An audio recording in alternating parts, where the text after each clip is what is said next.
This car is kind of a conglomeration of many Cannonball cars that I pillaged.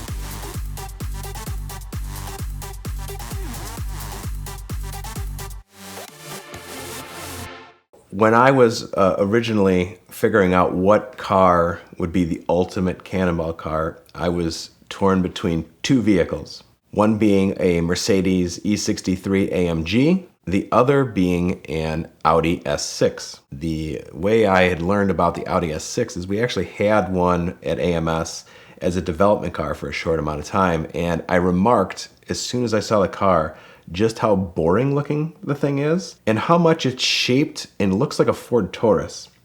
So as we always owned this car, I would always refer to it as the Taurus. It was a pretty capable car. It's got a 4-liter V8 that lended itself to modification and could make a lot of power and is pretty quick. I drove it probably a few thousand miles while we owned it, and I really liked the car. What I liked most about it is how boring and plain it is. Now, the reason I didn't build the Audi S6 in the first place was AMS did not offer like a full package for the car. They didn't make turbos for it. They weren't tuning them. It felt right to have a fully alpha packaged AMS built car for the run. So that's why I ended up choosing the Mercedes E63 AMG. Not easy to disguise, but somewhat better performing and touted as an AMS car. So knowing that my friend had this pre-built Audi S6, it's a 2016 Audi S6 with it's got the 4-liter V8 twin turbo. It's got upgraded RS7 turbos. It's got the Alpha heat exchanger upgrade on it, and they makes about 600 horsepower. So, in a pinch, I needed a car, and within an hour, that was probably the best car I was going to find. So I was actually pretty excited about this car because I knew that it would be pretty easy to disguise like a Ford Taurus police interceptor. It really didn't take much to do it because the car is so similar as it is. The full disguise of the car consists of the reshaping of the grille with some white vinyl, reshaping of the headlights with some vinyl. We also took a Ford emblem, and I had my guys over at Sticker Dude Designs make me an emblem in Ford font that said Audi. And we put that on the grill, and that was like the icing on the cake. When this car is coming behind you, it definitely looks like a Taurus police interceptor. In the back of the car, we took some vinyl and kind of reshaped the taillights to look somewhat similar to a Taurus. We debadged the car completely, and Doug had this great idea of putting reflective chevrons along the back bumper, and then to put a unit number on the back trunk lid to kind of make it look more municipal. So with the body all figured out, our next problem was the wheels. The car came with 2 sets of 20-inch wheels, both which weren't going to work because honestly, I really don't like having that thin of a sidewall for a Cannonball. So Doug agreed and suggested we find some 19-inch wheels. The thing is, with a police car, they're always known for having a black wheel with a silver center cap. So I had to come up with a way to kind of replicate that for our new wheel and tire package. So I called up my guys over at the Tire Rack, and they hooked me up with a set of black OZ Ultra Leggera wheels, which I just plastic dipped the center of the wheels silver, and it just came out fantastic. We really only had a few days to build this car. I picked the car up on a Tuesday morning, and by Tuesday at 12, we were busy taking the car apart. Probably what we spent the most time on with this car was trying to figure out how to get the brake lights to have a kill switch on them.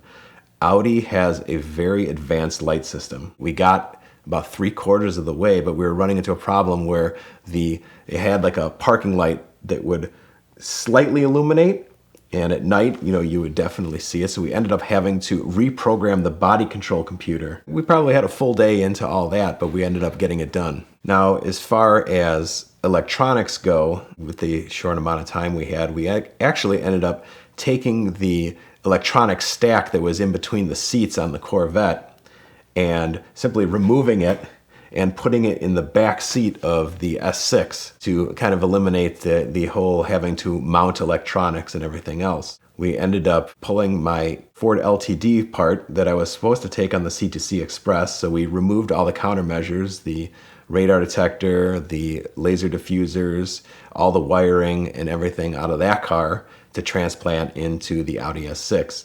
Now, normally I like to have months, if not a year, to prep a car. So I wasn't really happy with how it all came out because we've got literally wires taped and zip tied in the car, but we were able to make it workable. So we had taken the two 20-gallon cells out of the Ford LTD and literally the whole fuel system and transplanted it into the S6. But it didn't end there. My first fill up, I realized that the tanks were very hard to fill. It was like very time consuming because there's really no filler neck. And also the caps were like leaking slightly. And it became kind of a last minute effort. Like, this isn't going to work. We're going to have to do something else. And really the only other option was to somehow see if the E63 fuel cell would fit in the S6. Now, the trunk is completely mangled. I can't really even get into the trunk to do some final measurements. So we just ripped the trunk lid off there, got the fuel cell out, test fit in it, and it literally fit perfectly. Except we had to shave off part of the gas cap. Part of the plastic gas cap was kind of catching. So, I mean, it fit like a glove, almost like we designed it for the car. The whole pillaging of other cars is I needed a CB antenna, and during this crisis, it's not real easy to go somewhere and get a CB antenna. So I ended up robbing the CB antenna off the P71 Black Turd from the 2904. So this car is kind of a conglomeration of many Cannonball cars that I pillaged.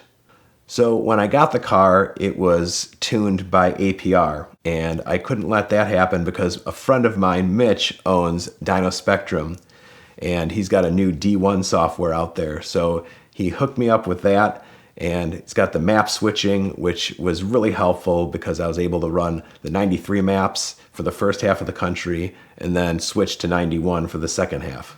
One of the problems we ran into was to mount the thermal camera. On the Mercedes, I used the roof rail where you mount like a ski rack, where this car didn't have it. So unfortunately, I ended up having to drill 4 holes in the roof to mount it. So you know that I'm dedicated when I'm drilling holes in cars.